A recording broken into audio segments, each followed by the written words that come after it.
All right, what's going on, guys? Another Nittany Nation Instant Reaction podcast.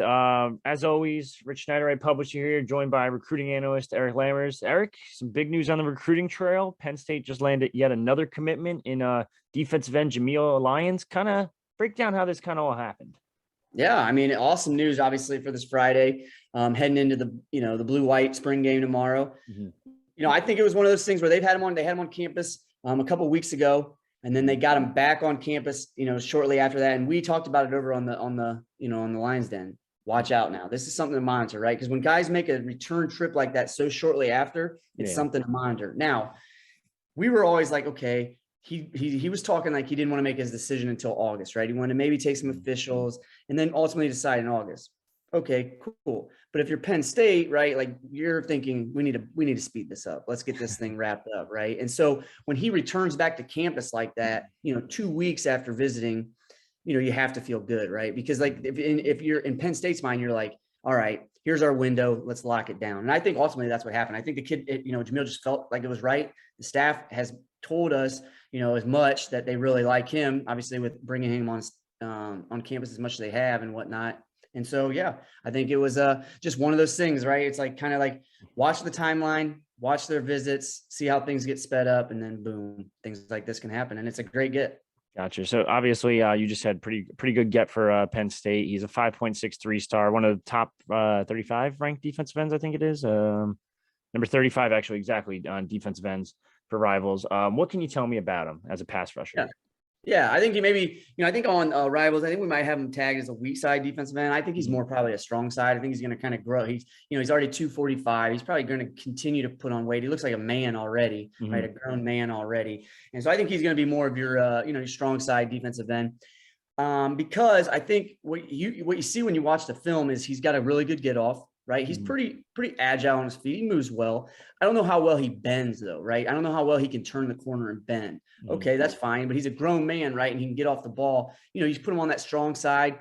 He can command a double team like against the tackles and the tight ends, or he can get off the ball and hold the edge at the point of attack. So he's going to have some high value there as he kind of learns the game. What I also think what you like about him is that as teams more and more, play a lot of nickel, right? And different packages like that. I think what he provides you as he continues to grow and mature, I think it's because he's going to push, in my opinion, 260, 265, 270, right? And so then you're talking about a guy that doesn't necessarily have to come off the field on obvious passing situations because he can bump down. Maybe you bump him down into a 3-tech, right? And so like he can get out, he can use his speed off the ball to beat guards that way inside rather than, trying to, bend over the edge when he's beating tackles and things like that. So I think he's going to have some versatility as he matures and gets bigger and gets older and things like that. So I think he's a really good get for the staff. I think he, again, provides them some flexibility as he matures and gets older.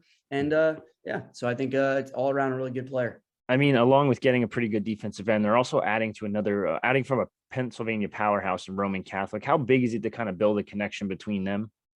Yeah, I mean, obviously, anytime you're building in the state, in that Philadelphia area, I think that's something that you have to really like if you're the Penn State staff, and so. Yeah, I think that's something that we've talked about. I think maybe that's on the message board, or we talked about it maybe even on here. Like something they really want to do is kind of continue to build that pipeline into Philadelphia, and so I think this just continues to help that. And so yeah, it's a win, right? Anytime you land an in-state guy that's a target for you that you've made a priority, that you say we want to get this guy, and you do that, right? Everybody feels good. Yeah, it seems like Roman Catholic's just plucking guys left and right. Obviously, they have a pretty notable wide receiver in 2024 who just visited, Tysier Denmark. What are you hearing on Penn State and I guess with Denmark and anyone else in the future of the 2024 class? Yeah, it's interesting you say that about Denmark. Actually, I just heard recently that, well, I won't say that it's obviously like a done deal or anything like that, but I would say that people feel pretty good about, that one happening, ultimately ending up there with Penn State. So it's interesting that you kind of brought him up, which actually makes sense with everything going on with Lions today. But yeah, he's somebody that is a 2024 in-state guy that I think, you should feel good about, whether you're the fans or the staff, but it's about getting him across this finish line and how long does he want to take it, with a younger guy. Different dynamics there, obviously, with the in-state thing and something like that. So yeah, I think that's a good one. I think, another guy, 2024 would be, Peter Jones. What's happening there? That's another in-state guy that obviously Penn State would love to lock down. They've already got Cooper Cousins in that 24 class. You're building, he's really, really good. So can we get another really, really good in-state offensive lineman, right? And so I think that one's going to come down to Notre Dame and Penn State. And I don't know if that one's close to ending or not. That one I think could go pretty much anyway. He could commit, tomorrow on his visit. He could take some time. So he's one that you have to watch. I think all these 24 kids, some of these 2024 kids in particular, you never really know when are they actually going to pop. They could pop tomorrow. They could feel it, like they're in the zone. They're loving what it's all about, and then they go, right? Or maybe they just want to kind of enjoy their process a little bit too. Yeah, I mean, as you probably know better than anyone, once Franklin gets guys on campus, it's kind of like he can lock it down if he wanted to. So we'll have to wait. We'll have to wait and see what happens there tomorrow. But other than him, I guess, who else in this 2023 board are you kind of looking at? I'm looking at it now. There's a couple notable names like London Montgomery, Tamir Robinson taking a couple of visits, Phil Picchiotti. Who do you kind of see as that next person? Yeah. I mean, so it's obviously something, again, we talked about a little bit off air, right? And I think right now, if you go back to the message boards, we talked, it would have been maybe towards the end of the March, right? Yeah. I said over under 3.5 commits by the time the blue white spring game, right? Mm-hmm. That's how I kind of felt like it would happen. Just because in the month of April, you start getting more and more guys on campus, you feel like some things are going to pop, right? Mm-hmm. And they've gotten 3 now, right? So I need one more to hit that over on that. And so I don't know. We'll see if that actually happens. And like I said, it could be a surprise one tomorrow. Peter Jones, 24 kid, could count against that or something like that. Mm-hmm. So we'll see. But then, it was posed to us today. Now over under 3.5 by May 1st. So we're looking for another 3.5 by first. And I don't think that's necessarily going to happen. And the reason being is a lot of these guys, if you notice the guys that are on the board that Penn State's talking to, a lot of them want to take official visits in June, take a few official visits, like somebody like Cam Seldon, right? Mm-hmm. Somebody very high on. Everybody wants to know what's going on with him. He's been busy with track. He hasn't been back to State College in a minute, but he's obviously, there's a strong relationship there. Okay. He wants to take a few official visits in June, right? But he's going to take Penn State. He's got Penn State locked in. It's towards the end of the month.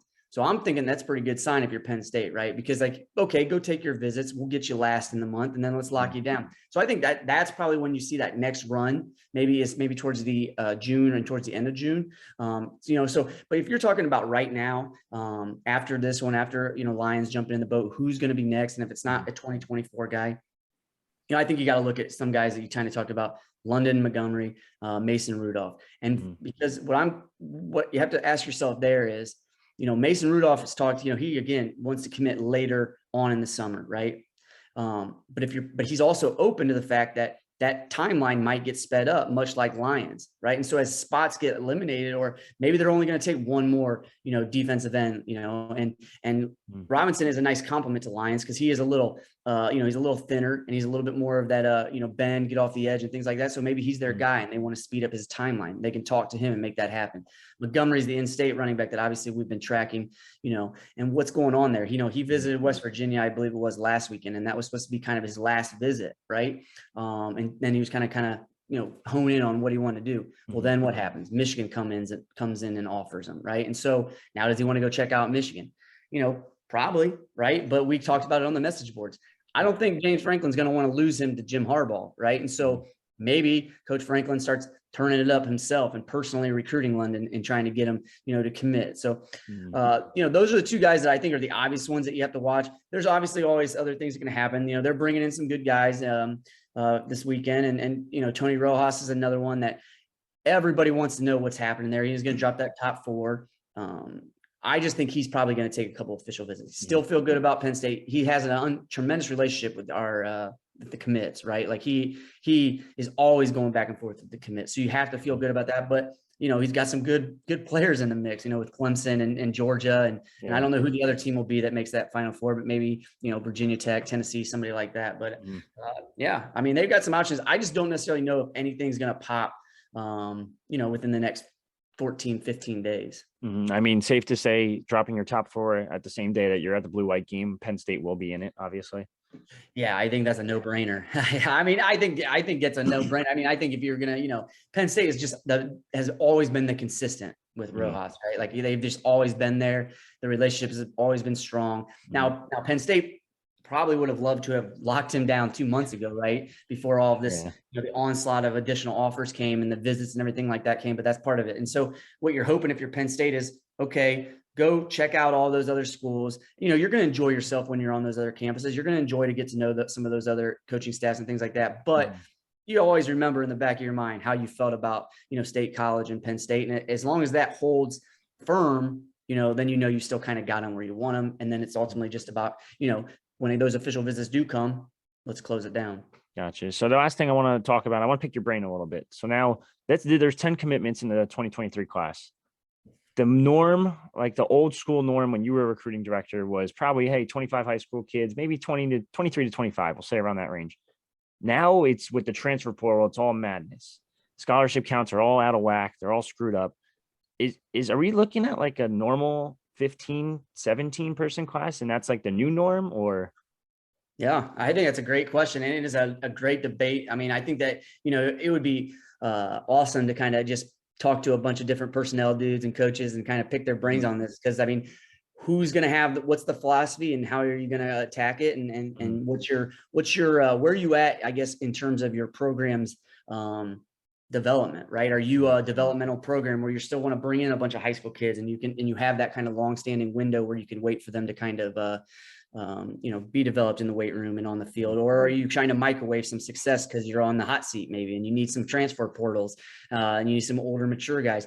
I think, generally speaking, I think, you're going to see it dialed back a little bit, because I think you're going to want to go into the portal for obvious reasons. I mean, if you can go get a guy that has, one or two or three guys, from a lower level or even from another Power 5 school that has some starter success and, they have some of that maturation already on the field, why not? As long as you can build them in, they fit seamlessly into your culture, why not? Right. So I think, I think you'll see Penn State, they've got 10, like you said.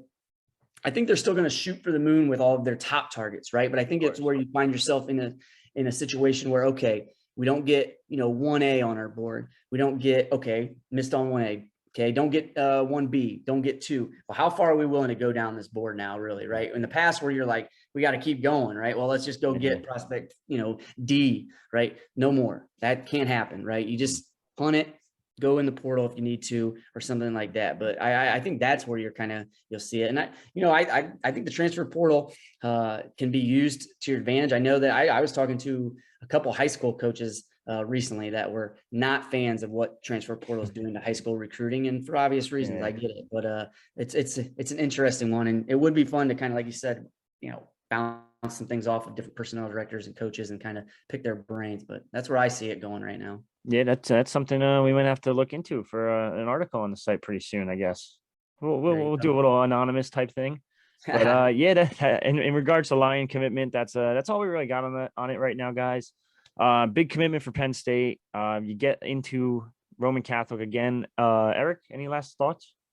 Nope. Excited to watch spring game, spring practice, whatever it may be, but to see them out there and competing and seeing some of those young guys, obviously the buzz behind Singleton and Lar and all those guys, and getting a chance to watch those just because of coming on board, and with that class and now seeing them is going to be pretty exciting tomorrow for sure.